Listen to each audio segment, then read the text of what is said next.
Maayong buntag sa tanan, no? Ako si Julian Valeroso. Nagpangidaron og 54 anyos. Taga Purok City, Panag, New Bataan, Davao de Oro. Akong tanom, humay. Mao ni karon na sa ako ang luyo. Variety Lumping 2096 hybrid. Kining maong area dimuhan ni siya gi-applyan sa produkto nga Vigor Max. Mao ni karon ang estado. Ang akong naobserbaran ani sugod sa pagsugod kay gikan sa taguran na ay gi-spray.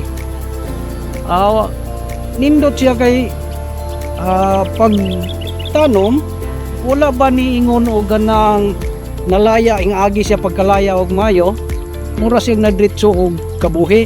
Nindot ang iyang pagtubo mo ni karon sa sugod niya buswak, medyo daghan dayon ang ni gawas nga buhay ya sa karon nga kani harbison man ni karong adlaw gani. Nakita na ko nga murag bugat siya. Dili pareha sa una nga wala na ko gamiti o kaning nga produkto lagi nga parehaan ning Vigor Max. So akong giawhag tong uban nga mga parehan ako nga farmer nga nagtanom og humay. Sulayin ninyo ning produkto nga Vigor Max, makita ninyo og unsa ang ni kanindot sa iyang ihatag nga pagkaon sa ato ang humay.